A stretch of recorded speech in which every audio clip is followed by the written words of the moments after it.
kabayan, isang Qashqai tayo. So back panel yung ginagawa natin. Ayan kabayan, oh. So napunit yan. So iba yung pag-aksidente yan. Pati yung kabayan, yung reinforcement niya, bago na yan. May bago yan, no? Medyo natabangin na siya, oh. Malakas kasi. Pati yung bracket na yan, yung reinforcement na yan, may bago yan. Yung dito lang sa side, sa kabila wala. Yan. Paspasok niya yung kabayan, ha. So kailangan natin ilabas. Hindi natin palitan ng bago kasi pag palitan natin bago, pati yung kabilang gilid, wala namang tama. So madadamay kasi palitan natin ng panel na back panel. So hindi na natin palitan. So yan, una kong ginawa, tinanggal ko muna yung reinforcement niya. Yan, oh. So may mong machine naman tayo dyan na tools. So saglit lang tanggalin, no? Saglit lang kasi may tools naman tayo sa kabayan. Tapos tinanggal ko lang yung bracket na maliit din. Kasi pero may bago dun sa kabayan. Yung kabilang side wala. Yan. Tapos pati yung box doon sa ilalim kabayan, iba yung box na yan kasi amoy gasolina eh. Hindi ko alam kung ano yun eh. Pati pala yung muffler dyan kabayan, ha. Muffler dyan kung doon sa pinakababa. Lahat ng muffler bago yan kasi medyo pumasok yung muffler din eh. Tamaan. Kaya binago lahat. Yan kabayan, papatakin ko lang siya kabayan ng yung panghila natin na maganda. Yan, oh. Maganda yung panghila na yan eh. Tapos sabay palo-palo. So kailangang ayusin natin maayos kasi mabuti kasi 2023 model yan, bagong modelo. So kung kailangan medyo yan, hila natin kabayan, oh.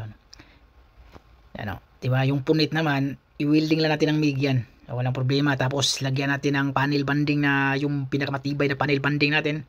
Tapos patuyuin natin maayos. Tapos sabay lagyan natin ng masilya. Tapos wala nang problema yan kasi kalagyan din natin ng yung undercoat doon sa pangilalim. Pagkatapos na kabayan, pag final na, so lagyan natin undercoat, wala na yan. Pati yung loob, yung labas na yan, yung sa baba, undercoatan din natin yan. Tapos pagkatapos ng undercoat, lagyan din natin ng anti-rust, yung hindi papasukin, hindi siya ng kalawang, kontra kalawang. Yan, so palo-palo lang natin yan siya kabayan. So ganun lang talaga ang buhay lang latero. So mas maganda nga dito kasi bihira na yung palo. Ang mahirap yung mga pintuan repair. So grabing palo yan. Tapos yung painit naman kasi dito kabayan, bawal yung magpainit dito sa yung mga pintuan. Mahirap kasi kalawang agad. Pag may pwede sa kabayan pero kailangan pinturahan mo dun sa loob. Lihain mo din yung sa loob tapos sabay pintura. Kailangan mapinturahan siya. Tapos pagkatapos ng pintura, lagyan mo ng anti-rust. Kahit yung mga pindir nga bago nga, kailangan lagyan mo ng anti-rust yan. Pag hindi mo malagyan, kadalasan kabayan, pasukan ng tubig, automatic kalawang na siya agad. So kailangan nating lagyan talaga ng anti-rust, bihira lang yun.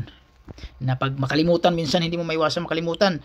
Yung lalo na yung magpalit ka ng panel, sa rear panel, yung side na panel niya, tapos hindi mo malagyan ng anti-rust. So delikado yan, mga isang taon lang yan. Dadaan ng isang winter, automatic kalawangawin siya. Bilis kong kalawang kabayan, hindi katulad sa Pilipinas, walang problema sa Pilipinas kasi tig-init sa Pilipinas eh. Yan, ginamitan ko na ng big kabayan, oh.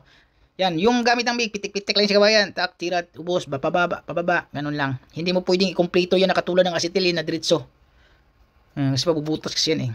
Pero mas maganda kasi hindi siya sunog. Hindi katulad sa acetylene, pag mag-welding ng acetylene, sunog kasi siya kabayan sa loob. So kailangan pinturahan mo talaga yon yung loob kasi pag hindi, automatic din pusukan ng kalawang. You know?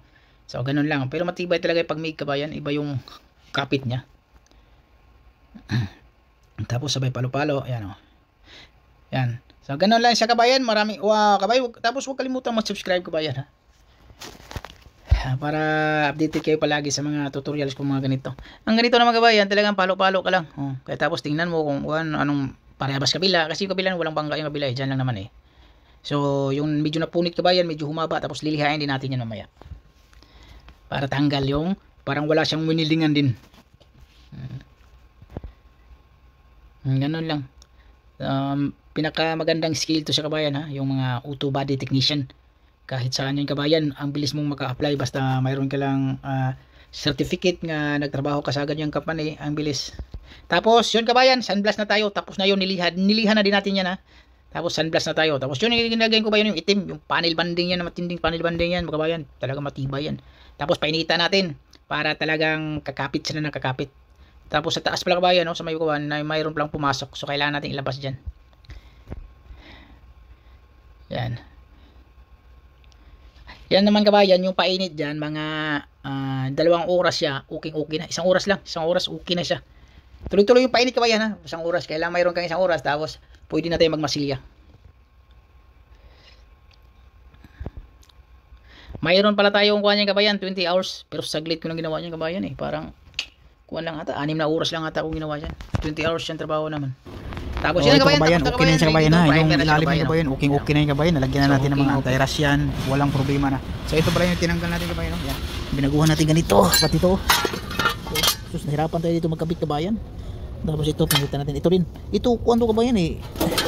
Among engine to eh. Nasa baba to siya kabayan ha. Ito, kita ko siya. Yan. Ito. Yan.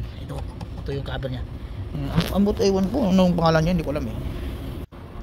Yan, na-primer na siya kabayan. Tapos, magic yan, tapos na agad. Ayan, tapos na siya kabayan. So, okay yung pagka-tirada kabayan. Walang sablay. Maganda yung alignment. Pero, kabayan, ito pala yung Mazda natin 3 na pinalitan natin yung back panel sa loob, yung bakal. Tapos yung yung bumper, yung cranks. So, susubukan natin ng pressure washer ng tubig pagpapasok yung tubig. Kasi minsan dito kabayan, mayroong nangyari dito na pinalitan ng cranks. Tapos, malakas ulan, hanggang tubig sa loob, pumasok yung tubig sa loob kahit may rubber yan. So, kailangan sistik natin. So, sistik natin kabayan. Tirahin natin ang pressure washer yan. Tingnan mo. Para malaman natin kung pumasok ba yung tubig o hindi. Yan. Yung kasi nung nalagyan ng gulong sa loob, grabe yung tubig gamit. Parang swimming pool. Kaya ito, malaman natin yan kung pumasok ba yung tubig. Diba? So, sistik natin. Ganito pa ba yan? Kasi hindi maiwasan yung mga ganong pangyayari eh. So, buksan natin. Automatic to eh. Natin yan.